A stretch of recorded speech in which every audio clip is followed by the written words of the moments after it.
شریعت میں کہ کوئی شخص اپنی بیوی کو اپنی ماں کے کسی حصے سے تشبیہ دے، اور زہار کہا جاتا تھا گویا کہ عورت کو اس کا شوہر یہ کہتا تھا کہ تو میرے لیے یا میرے نزدیک میرے ماں کی پیٹھ کی طرح ہے، یعنی تو آج سے میرے اوپر حرام ہو گئی۔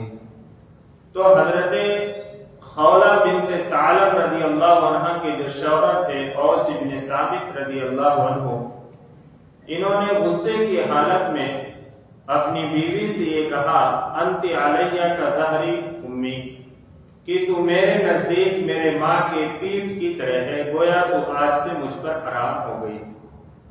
اور پھر انہوں نے جو ہے اس پر نادم ہوئے، ان کو شرمندگی کا احساس ہوا، تو انہوں نے رجوع کرنا چاہا، یعنی اپنی بات کو واپس لینا چاہا۔ حضرت خولہ بنت ثعلب رضی اللہ عنہ نے کہا کہ آپ میرے قریب نہیں آ سکتے جب تک میں یہ مسئلہ حضور اکرم صلی اللہ علیہ وسلم سے نہ معلوم کر لوں۔ یہ حضور اکرم صلی اللہ علیہ وسلم کی خدمت میں حاضر ہوئی اور انہوں نے کہا اے اللہ کے نبی صلی اللہ علیہ وسلم، میرا شوہر میری جوانی کھا چکا ہے اور میرے پیٹ کو نچوڑ چکا ہے، یعنی اب مجھ پر بڑھاپا آ گیا، اور ایسی حالت میں اس نے مجھ سے زہار کر لیا، اب میں کیا کروں؟ حضور اکرم صلی اللہ علیہ وسلم نے فرمایا کہ ابھی اس سلسلے میں میرے اوپر کوئی حکم نازل نہیں ہوا ہے، اور سابقہ جو طریقہ تھا اس طریقے کے مطابق میں تو یہ کہتا ہوں کہ تم اپنے شوہر کے لیے حرام ہو چکی ہو۔ حضرت خولہ بنت ثعلبہ رضی اللہ عنہ نے کہا اے اللہ کے نبی صلی اللہ علیہ وسلم، میرے شوہر نے تو کوئی طلاق کا لفظ ذکر نہیں کیا ہے، اب آپ بتائیے کہ میرے اوپر کیسے طلاق واقع ہو گئی؟ حضور اکرم صلی اللہ علیہ وسلم نے ان کو سمجھایا کہ یہ ایک طریقہ چلا آ رہا ہے اور ایک طلاق کی ایک قسم ہے، ایک روایت ہے، اس قسم اور روایت کے مطابق تمہارے اوپر طلاق واقع ہو گئی، اور میں تو یہ سمجھتا ہوں کہ تم اپنے شوہر کے لیے حرام ہو گئی ہو۔ وہ فریاد کرنے لگی، اور حضور اکرم صلی اللہ علیہ وسلم سے یہ گفتگو کا جو انداز تھا، ایسا معلوم ہو رہا تھا کہ یہ بحث و تکرار ہو رہی ہے۔ اس لیے اللہ رب العزت نے اس صورت میں اس کا ذکر فرماتے ہوئے مجادلہ تجادلک کا لفظ فرمایا ہے کہ بحث اور تکرار کرنے والی عورت، اور پھر اسی مجادلہ اور تجادلہ کے نام پہ اس صورت کا نام مجادلہ رکھا گیا ہے۔ بہرحال حضرت خولہ بنت ثعلب رضی اللہ عنہ نے کہا کہ میں اب تو اللہ کے رسول سے نہیں بلکہ اللہ ہی سے اپنی فریاد کرتی ہوں، اور انہوں نے اللہ کے سامنے فریاد کرنا شروع کی کہ اللہ مجھ پر فاقہ طاری ہو جائے گا، میرے بچے چھوٹے ہیں، ان کا کیا حال ہوگا؟ اور انہوں نے اپنی وحشت کی اور اپنی تنہائی کی شکایت کی اللہ رب العزت سے۔ اللہ رب العزت کا دریائے رحمت جوش میں آیا، اور اللہ تعالی نے اس صورت کو حضرت جبریل علیہ السلام کو لے کر بھیجا، جس کی ابتدائی آیتوں میں اسی زہار کے احکام کو بیان کیا گیا ہے۔ اللہ رب العزت فرماتے ہیں قد سمع اللہ قول التی تجادلک فی زوجہا، اللہ نے اس عورت کی بات سن لی جو آپ سے اپنے شوہر کے بارے میں بحث و تکرار کر رہی تھی، اور بحث و تکرار اس لیے کہا گیا کہ حضرت خولہ بنت ثعلبہ رضی اللہ عنہ نے جو باتیں کہی کہ اللہ کے نبی صلی اللہ علیہ وسلم میرے شوہر نے تو طلاق کا ذکر نہیں کیا ہے، اور اس کے بارے میں آپ یہ کہتے ہیں کہ کوئی احکام نازل نہیں ہوئے، حالانکہ دوسری باتوں کے بارے میں آپ کہتے ہیں کہ میرے اوپر یہ حکم نازل ہوا، پھر میرے بارے میں کیوں نہیں نازل ہوا؟ یہ باتیں جو کی تھی حضرت خولہ بنت ثعلبہ رضی اللہ عنہ نے، اس کو اللہ تعالیٰ نے فرمایا کہ وہ آپ کے سامنے اپنے شوہر کے بارے میں بحث و تکرار کر رہی تھی، وَتَشْتَكِي إِلَى اللَّهِ، اور اللہ سے فریاد کرتی تھی، یعنی وہی اپنی باتیں، اپنی مجبوری اور اپنی زندگی کی اب آگے بچوں کا کیا ہوگا، میرا کیا ہوگا۔ واللہ یسمع تحاورکما، اور اللہ آپ دونوں کی گفتگو کو سن رہا تھا۔ کیوں سن رہا تھا؟ اس لیے اللہ کی صفت ہے ان اللہ سمیع بصیر، یقیناً اللہ تعالیٰ خوب سننے والا اور خوب دیکھنے والا ہے۔ حضرت عائشہ رضی اللہ عنہا فرماتی ہیں کہ اللہ رب العزت کا سننا ایسا وسیع اور محیط ہے اور ہر ایک کی سنتا ہے اللہ تعالیٰ، کہ جس وقت حضرت خولہ حضور اکرم صلی اللہ علیہ وسلم سے اپنے شوہر کی شکایت کر رہی تھی، اس وقت میں پاس ہی موجود تھی، لیکن مجھے کوئی بات سنائی نہیں تھی، اور ساتوں آسمان کے اوپر اللہ رب العزت نے ان کی گفتگو کو سن لیا اور ان کے بارے میں حکم نازل فرمایا۔ یعنی اس سے یہ سبب ملتا ہے کہ انسان غافل نہ رہے۔ فسق و فجور کرنے والا یا گناہوں کے اندر مبتلا رہنے والا شخص یہ کبھی مت سوچے کہ اللہ رب العزت کے جو ہے نگاہوں سے وہ چھپ جائے گا، یا جو گفتگو کر رہا ہے کسی سے اگر جھوٹی گفتگو کر رہا ہے تو یہ مت سوچے کہ اللہ رب العزت کی پکڑ سے بچ جائے گا۔ اللہ تعالیٰ تو سننے والے ہیں اور خوب سننے والے ہیں۔ الذین یظاہرون منکم من نسائہم ما ہن امہاتہم، اب اللہ تعالیٰ وہ احکام بیان فرماتے ہیں کہ تم میں سے جو لوگ اپنی عورتوں سے زہار کر بیٹھیں اور زہار کرنے کی وجہ سے وہ ان کی مائیں نہیں بن سکتی، یعنی اگر کوئی شخص اپنی بیوی کو یہ کہہ دے کہ تم میرے نزدیک میری ماں کی طرح ہو، تو یہ جملہ کہنے کی وجہ سے وہ اس کی ماں نہیں بن جائے گی۔ جیسے کوئی شخص کسی کو کہہ دیتا ہے بیٹے، تو یہ بیٹا کہنے دینے کی وجہ سے وہ حقیقی بیٹا نہیں ہو جائے گا۔ ایسی ہی کوئی اگر اپنی بیوی کو ماں سے تشبیہ دے دے تو وہ اس کی ماں نہیں ہو سکتی۔ ان امہاتہم الا اللہ ولدنہم، تمہاری مائیں تو وہ ہیں جنہوں نے تم کو جنا ہے، یعنی تم کو جنم دیا ہے۔ وَإِنَّهُمْ لَيَقُولُونَ مُنْكَرًا مِنَ الْقَوْلِ وَزُورًا، اور جو کوئی تم میں سے ایسی بات کہتا ہے تو وہ ایک نامعقول بات اور جھوٹی بات کہتا ہے۔ یعنی اگر کوئی شخص اپنی بیوی کو اپنی ماں سے تشبیہ دیتا ہے تو ایک نامناسب بات کہتا ہے، وہ ایک جھوٹی بات کہتا ہے۔ یہ کہنے کی وجہ سے وہ اس کی ماں نہیں ہو جائے گی۔ ماں تو حقیقت میں وہ ہے کہ جس کے بدن سے وہ پیدا ہوا ہے، جس نے اس کو جنم دیا ہے۔ وَإِنَّ اللَّهَ لَعَفُوٌّ غَفُورٌ، اور یقیناً اللہ تعالیٰ بہت بخشنے والا، بہت معاف کرنے والا، بہت بخشنے والا ہے۔ یعنی اللہ تعالیٰ یہ فرماتے ہیں اگر کوئی شخص اپنی زبان سے ایسی بات کہہ دے، ایسا جملہ کہہ دے، تو پھر اللہ رب العزت سے معافی مانگے تو اللہ تعالیٰ معاف فرما دیں گے، کیونکہ اللہ تعالیٰ معاف فرمانے والے ہیں اور بخشنے والے بھی ہیں۔ اور اسی کے ساتھ ساتھ اللہ تعالیٰ نے اس کے بارے میں کفارے کا بھی حکم دیا ہے کہ اگر کوئی شخص اپنی بیوی کو یہ کہتے کہ تم میرے نزدیک میری ماں کی طرح ہو، یا میری ماں کی پیٹھ کی طرح ہو، یا میری ماں کے رات یا کسی اور جسم کے حصے کو کا نام لے کر وہ کہتا ہے کہ تم میری ماں کے فلاں کی طرح ہو، تو اللہ رب العزت فرماتے ہیں کہ اب وہ اس کے لیے عورت حرام ہو گئی ہے۔ کس طریقے پر کہ اب اس کو چھو نہیں سکتا، ہاتھ نہیں لگا سکتا جب تک کہ اس کا کفارہ نہ ادا کر دے۔ اللہ تعالیٰ نے اس کا کفارہ جو ہے وہ ان آیات کے اندر جو آگے آ رہی ہیں اس میں اللہ تعالیٰ نے بتلایا ہے۔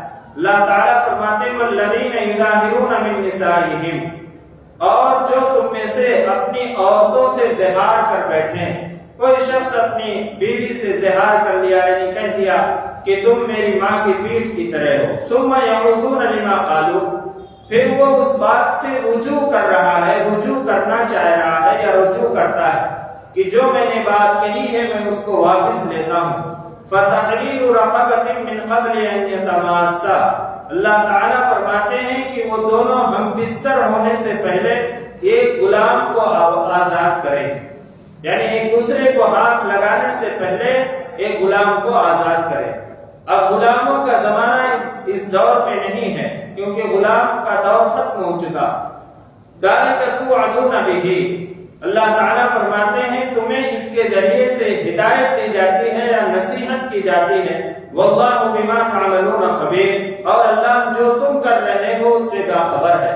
یعنی اللہ تعالیٰ نے پہلا حکم یہ دیا کہ آپس میں ایک دوسرے کے ملنے سے پہلے ایک غلام کو آزاد کرے. اب غلام تو ہے نہیں، غلام کا مسئلہ ختم ہو چکا ہے. آگے اللہ تعالیٰ نے فرمایا فَمَن لَّمْ يَجِدْ فَصِيَامُ شَهْرَيْنِ مُتَتَابِعَيْنِ مِن قَبْلِ أَن يَتَمَاسَّا.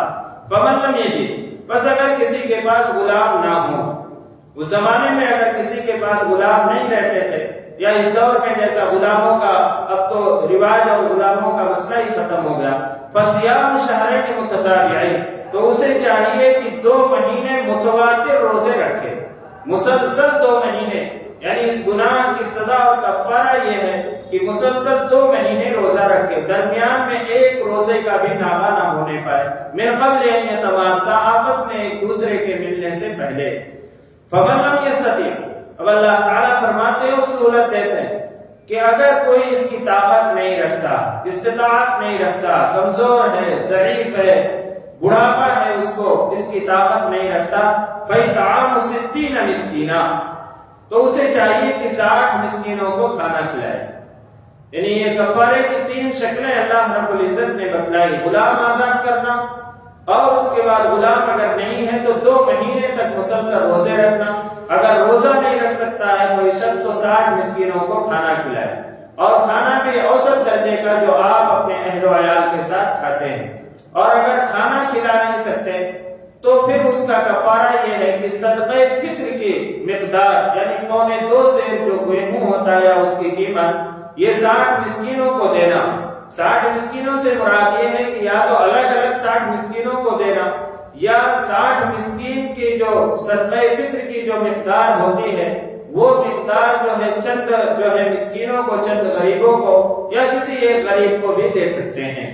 تو اللہ رب العزت نے ان آیات کے اندر اگر کوئی شخص اپنی بیوی سے زہار کر لے تو اس کا کفارہ کیا ہے، اور پھر اس کی بیوی اس کے لیے حلال کب ہوگی اس کو بتلایا. تو جب یہ آیتیں نازل ہوئی، حضرت خولہ بنت ثعلبہ رضی اللہ عنہا جب اللہ سے اپنی فریاد کر رہی تھی تو اللہ تعالیٰ نے ان آیات کو نازل فرمایا. پھر حضور اکرم صلی اللہ علیہ وسلم نے ان کے شوہر اوس بن ثابت کو بلایا اور کہا اللہ نے آپ کو یہ حکم دیا ہے کہ آپ ایک غلام کو آزاد کریں. انہوں نے اپنی گردن پہ ہاتھ رکھا، گردن کو پکڑا اور یہ کہا کہ میں اپنے علاوہ کسی اور کا مالک نہیں ہوں، یعنی میرے پاس کوئی غلام نہیں ہے. پھر اللہ کے نبی صلی اللہ علیہ وسلم نے اسے فرمایا کہ اللہ تعالیٰ نے حکم دیا ہے کہ اگر غلام آزاد نہیں کر سکتے تو 2 مہینے کے مسلسل روزے رکھیں. انہوں نے کہا میں اتنا ضعیف اور کمزور ہوں کہ اگر میں دن میں 3 مرتبہ کھانا نہ کھاؤں تو میری بصارت متاثر ہو جاتی ہے، یعنی میری آنکھوں سے دکھائی نہیں دیتا ہے. تو پھر اللہ کے نبی صلی اللہ علیہ وسلم نے فرمایا اگر آپ روزہ نہیں رکھ سکتے ہیں تو 60 مسکینوں کو آپ کھانا کھلائیں. انہوں نے کہا میرے اندر اتنی وسعت نہیں ہے، گنجائش نہیں ہے کہ میں 60 مسکینوں کو کھانا کھلاؤں، آپ بھی اس کا انتظام فرما دیجیے. تو اللہ کے نبی صلی اللہ علیہ وسلم نے کچھ مدد فرمائی اور کچھ صحابہ نے انتظام کیا جس سے انہوں نے جو ہے یہ اپنا کفارہ ادا کیا، 60 مسکینوں کو انہوں نے کھانا دیا، یا جو غلہ میسر ہوا تھا وہ غلہ انہوں نے عطا فرمایا. اس سے یہ بات معلوم ہوئی کہ اگر کوئی شخص ضرورت مند ہے اور کسی مشکل کے اندر پھنسا ہوا ہے تو اس کو نکالنے کی کوشش کرنا چاہیے اور اس کی مدد کرنا چاہیے، جیسا کہ اللہ کے نبی صلی اللہ علیہ وسلم نے حضرت اوس بن ثابت رضی اللہ تعالی عنہ کی مدد فرمائی. اللہ تعالیٰ فرماتے ہیں ذالک لتؤمنوا باللہ ورسولہ، یہ اس لیے تاکہ تم اللہ اور اس کے رسول پر ایمان لاؤ. ایمان تو پہلے لا چکے ہیں، مومن ہیں یہ. یعنی یہ فرمانے کا مقصد یہ ہے کہ تمہارے ایمان میں اضافہ ہونا چاہیے کہ اللہ رب العزت نے تمہارے لیے ایک سہولت کا راستہ پیدا فرما دیا، اور اللہ تعالیٰ نے اپنی طرف سے مہربانی فرمائی، رحم فرمایا کہ اللہ نے اس بیوی کو جس کے ساتھ تم نے زندگی گزاری ہے تا حیات حرام ہونے سے بچا لیا، اور اس کے لیے اللہ تعالیٰ نے ایک راستہ یہ نکال دیا کہ کفارہ ادا کر کے جو ہے تم پھر اپنی بیوی کے ساتھ جو ہے تعلقات کو قائم کر سکتے ہو. اس سے اللہ تعالیٰ نے فرمایا کہ اس کے ذریعے سے تم اللہ اور اس کے رسول پر تمہارا یقین اور مضبوط ہونا چاہیے. وَتِلْكَ حُدُودُ اللَّهِ، اور یہ اللہ کی حدود ہیں، یعنی اللہ تعالیٰ نے یہ احکام بیان فرمائے ہیں اور اللہ تعالیٰ نے شریعت کے جو بھی حدود مقرر فرمائے ہیں ان حدود پر عمل کرو۔ وَلِلْكَافِرِينَ عَذَابٌ أَلِيمٌ، اور انکار کرنے والوں کے لیے دردناک عذاب ہے۔ یعنی جو اللہ کے حدود اور جو اللہ کی شریعت ہے، جو احکام ہے، اس کا جو انکار کرے گا، اس پر عمل نہیں کرے گا، تو اللہ تعالیٰ نے فرمایا کہ اللہ نے ان کے لیے دردناک عذاب تیار کر رکھا ہے انکار کرنے والوں کے لیے۔ ان الذين يحادون الله ورسوله كبتوا كما كبت الذين من قبلهم، یقیناً جو لوگ اللہ اور اس کے رسول کی مخالفت کرتے ہیں، یحادون مبالغے کا صیغہ ہے، اور سخت مخالفت کرتے ہیں، كبتوا كما كبت الذين من قبلهم، وہ اسی طرح ذلیل اور رسوا ہوں گے جیسا کہ ان سے پہلے لوگ ذلیل اور رسوا ہو چکے ہیں۔ یعنی اللہ تعالیٰ یہ فرماتے ہیں کہ جو اللہ کے حدود اور جو اللہ کے احکام کی مخالفت کریں گے اور جو اللہ اور اس کے رسول کا انکار کریں گے، وہ ایسے ہی ذلیل اور رسوا ہوں گے، خوار ہوں گے جیسا پہلی قومیں ہو چکی ہیں۔ قوم عاد، قوم سمود اور قوم فرعون، یہ ساری قومیں جنہوں نے اللہ اور اس کے رسول کی مخالفت کی، یہ کس طرح سے ذلیل اور رسوا ہو۔ اللہ تعالیٰ اہل مکہ کو مخاطب کر کے فرماتے ہیں کہ تم اگر اللہ اور اس کے رسول کا انکار کرو گے تو دیکھ لو پہلی قومیں جس کا تذکرہ مکی سورتوں میں اکثر آ چکا ہے کہ وہ قومیں کیسے ذلیل اور رسوا ہوئی اور کیسے ان کا نام و نشان دنیا سے مٹا دیا گیا۔ یہی معاملہ اور یہی حشر تمہارے ساتھ بھی ہونے والا ہے اگر تم اللہ اور اس کے رسول کی مخالفت کرو گے۔ وَقَدْ أَنزَلْنَا آيَاتٍ بَيِّنَاتٍ، اور ہم نے تو احکام کو کھول کھول کر بیان کر دیا۔ یعنی اللہ تعالیٰ فرماتے ہیں ہر چیزیں واضح ہیں، مثالوں کے ذریعے سے اللہ تعالیٰ نے سمجھایا۔ سابقہ قوموں کے حالات کو بتلا کر اللہ تعالیٰ نے قرآن کریم کے ذریعے سے لوگوں کو آگاہ کیا ہے کہ اللہ اور اس کے رسول کی نافرمانیاں کرنے والوں کا حشر اور انجام کیا ہوا۔ وَلِلْكَافِرِينَ عَذَابٌ مُّهِينٌ، اور کافروں کے لیے تو رسوا کن عذاب ہے۔ یعنی دنیا کا جو عذاب تھا یہ تو تھا ہی، جو اللہ کی پکڑ میں آئے، دنیا میں آئے، آخرت میں جو ان کو عذاب آنے والا وہ تو بہت رسوا کن اور ان کو ذلیل اور خوار کر کے رکھ دے گا۔ یوم یبعثہم اللہ جمیعا فینبئہم بما عملوا، اللہ تعالیٰ فرماتے ہیں کہ جس دن اللہ ان کو دوبارہ زندہ کریں گے، بعث بعد الموت، یعنی موت کے بعد دوبارہ اٹھائے جائیں گے، زندہ کیے جائیں گے، جمیعاً سب کے سب، یعنی ساری مخلوقات، اللہ رب العزت اس کو قیامت کے دن دوبارہ زندہ فرمائیں گے۔ فینبئہم بما عملوا، پھر ان کو بتلایا جائے گا، خبردار کیا جائے گا جو انہوں نے کیا تھا۔ بما عملوا، جو دنیا میں اعمال کیے تھے اس اعمال کے ذریعے سے ان کو بتلایا جائے گا، خبردار کیا جائے گا کہ دیکھو یہ ہیں تمہارے اعمال اور یہ ہے تمہارا ٹھکانہ۔ احصاہ اللہ ونسوہ، اللہ نے تو اس کو محفوظ کر رکھا ہے، اس کو گن کے یعنی شمار کر کے اللہ نے اس کی حفاظت کر رکھی ہے، ونسوہ، اور لوگ اس کو بھول گئے۔ یعنی دنیا میں فاسق اور فاجر لوگ، گنہگار لوگ گناہ کر کے بھول جاتے ہیں، گناہ کا احساس بھی ختم ہو جاتا ہے، اور جب گناہ کا احساس ختم ہو جاتا ہے، گناہ بھول جاتے ہیں، تو پھر توبہ کی توفیق بھی نہیں ہوتی۔ اللہ تعالیٰ فرماتے ہیں کہ ہم نے تو اس کو شمار کر کے اور اس کو گن کے ہم نے اس کو محفوظ کر لیا ہے، اور گناہ کرنے والے، فسق و فجور کرنے والے، نافرمانیاں کرنے والے اس کو بھلا بیٹھے ہیں۔ واللہ علی کل شیء شہید، اور اللہ ہر چیز پر گواہ ہے۔ یعنی کوئی بھی کام انسان جو کرتا ہے، جو عمل کرتا ہے، اللہ رب العزت اس پر گواہ ہے۔ اللہ تعالیٰ سمیع بھی ہیں، بصیر بھی ہیں، سننے والے بھی ہیں، دیکھنے والے بھی ہیں۔ کوئی کتنا بھی لوگوں کی نگاہوں سے چھپ کر کسی بھی غار کے اندر جا کے چھپ کے کوئی برائی کر دے، اللہ رب العزت اس کو دیکھ رہے ہیں۔ اور جو اچھے عمل کرتا ہے، رات کی تنہائی میں اٹھ کر اللہ کو یاد کرتا ہے، اللہ رب العزت اسے دیکھتے ہیں۔ تو اللہ تعالیٰ ہر چیز پر، ہر شے پر، ہر عمل پر اللہ تعالیٰ گواہ ہے۔ اس لیے انسان کو ہمیشہ اس بات کا استحضار رہنا چاہیے کہ جو میں عمل کر رہا ہوں، کوئی دیکھے یا نہ دیکھے، اللہ رب العزت اسے دیکھ رہا ہے، اور کل قیامت کے دن اللہ رب العزت اس پہ گواہ ہوں گے۔ تو اللہ رب العزت نے ان آیات میں خاص طور سے حضرت خولہ بنت ثعلبہ رضی اللہ عنہ اور حضرت اوس بن صامت رضی اللہ تعالی عنہ کے واقعے کا تذکرہ فرمایا، اور اسی کے ساتھ ساتھ اللہ تعالیٰ نے ازدحاج اگر کسی سے ہو جائے، کوئی اپنی بیوی کو اپنی ماں سے تشبیہ دے دے، تو اس کے لیے اللہ تعالیٰ نے احکام عطا فرمائے، اور خاص طور سے جو آخری آیت میں اللہ تعالیٰ نے فرمایا کہ اللہ تعالیٰ جس دن سارے لوگوں کو جمع کریں گے اور پھر ان کو بتلا دیں گے کہ تمہارے اعمال یہ، یعنی انسان مرنے کے بعد چھوٹ نہیں جائے گا، زندگی ختم نہیں ہوگی بلکہ اصل زندگی شروع ہوگی، اور فسق و فجور اور گناہ میں ملوث لوگ اس گناہ کو کر کے بھول جاتے ہیں، لیکن اللہ رب العزت اسے یاد رکھتے ہیں، اسے محفوظ کر کے رکھے ہیں، اور اللہ ہر چیز پر گواہ رہیں گے۔ جب یہ احساس ہمارے اندر پیدا ہو جائے گا تو یقیناً ہم گناہوں سے بچنے والے ہوں گے اور ہمیں گناہوں سے بچنے کی توفیق ہو جائے گی۔ اللہ رب العزت سے دعا ہے اللہ تعالی ہم سب کو عمل کی توفیق عطا فرمائے۔ آمین وآخر دعوانا الحمدللہ رب العالمین۔ الحمدللہ رب العالمین والعاقبۃ للمتقین والصلاة والسلام علی سید الانبیاء والمرسلین محمد وعلی آلہ واصحابہ اجمعین۔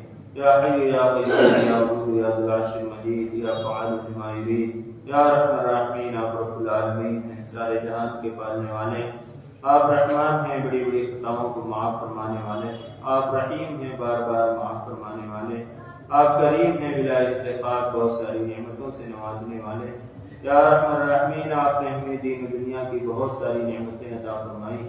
یا رحم الراحمین، آپ ان نعمتوں کے عطا فرمانے میں تنہا مالک ہیں، آپ کا کوئی شریک نہیں ہے۔ یا رحم الراحمین، جہاں آپ نے ہمیں دین و دنیا کی بہت ساری نعمتیں عطا فرمائی ہیں، وہیں ہم سب کو مغفرت کی تامہ نعمت سے بھی مالا مال فرما دیجیے۔ یا رحم الراحمین، ہم سب کی مغفرت فرما دیجیے۔ یا رحم الراحمین، ہم سب کو نعمتوں کی قدردانی کی توفیق عطا فرما دیجیے۔ یا رحم الراحمین، ہم نعمتوں کا شکر ادا کرنے والے ہوں، نعمتوں کی ناشکری کرنے والے نہ ہوں۔ یا رحم الراحمین، جو نعمتیں آپ نے ہمیں عطا فرمائی ہیں، یا رحم الراحمین ان نعمتوں کو باقی رکھیے۔ یا رحم الراحمین، ہماری ناشکری کی وجہ سے یا ہماری نااہلی کی وجہ سے ہم سے وہ نعمتیں چھین مت لیجیے۔ یا رحم الراحمین، وہ نعمتیں سلب مت فرما لیجیے۔ یا رحم الراحمین، ہم گنہگار، خطاوار، قصوروار بندے ہیں، یا رحم الراحمین ہم سب کو معاف فرما دیجیے۔ آپ معافی کو پسند فرمانے والے ہیں، یا رحم الراحمین ہم سب کو معاف فرما دیجیے۔ یا رحم الراحمین، ہم اپنے گناہوں سے توبہ کرتے ہیں، آپ توبہ کو قبول فرماتے ہیں، یا رحم الراحمین ہم سب کی توبہ کو قبول فرما لیجیے۔ یا رحم الراحمین ہم سب پر رحم کا، کرم کا، عافیت کا، سلامتی کا، درگزر کا معاملہ فرمائیے۔ یا رحم الراحمین ہمارے عزیز و قریب، ہمارے وہ رشتہ دار جو اس دنیا سے رخصت ہو گئے، یا رحم الراحمین ہم سب کی مغفرت فرما دیجیے۔ امت مسلمہ کے تمام مرحومین کی مغفرت فرما دیجیے۔ یا رحم الراحمین اس بستی میں، اس شہر میں، اس ملک میں، پوری دنیا کے اندر امن و امان پیدا فرما دیجیے۔ یا رحم الراحمین جو پوری دنیا کے اندر وبا و بلا پھیلی ہوئی ہے، یا رحم الراحمین اسے دور فرما دیجیے۔ یا رحم الراحمین اسے دور فرما دیجیے۔ ہم سب کو صحت و تندرستی عطا فرمائیے، تمام شرور و فتن سے ہم سب کی حفاظت فرما لیجیے، نفس و شیطان کے مکر و فریب سے ہم سب کی حفاظت فرما لیجیے۔ یا رحم الراحمین مجبوری سے، معذوری سے، بے توفیقی سے، یا رحم الراحمین ہم سب کی حفاظت فرما لیجیے۔ یا رحم الراحمین ہم سب کی حفاظت فرما لیجیے۔ یا رحم الراحمین اپنے مقرب بندوں میں ہم سب کو شامل فرما لیجیے۔ یا رحم الراحمین ہمیں اپنا بنا لیجیے، آپ ہمارے ہو جائیے۔ یا رحم الراحمین ہم سب کو اپنے پیارے پیارے بندوں میں شامل فرما لیجیے۔ یا رحم الراحمین باقی بچی ہوئی زندگی کو سابقہ زندگی کے لیے کفارہ بنا دیجیے۔ یا رحم الراحمین حضور اکرم صلی اللہ علیہ وسلم نے جن جن خیر کا سوال کیا آپ سب کو اس میں حصہ عطا فرمائیے، اور جن جن شخص سے گناہ مانگی ہم سب کی اس سے حفاظت فرما دیجیے۔ یا رحم الراحمین حضور اکرم صلی اللہ علیہ وسلم کے صدقے طفیل ہماری دعاؤں کو قبول و منظور فرما لیجیے۔ ربنا تقبل منا انك انت السميع العليم وتب علينا انك انت التواب الرحيم برحمتك يا ارحم الراحمين۔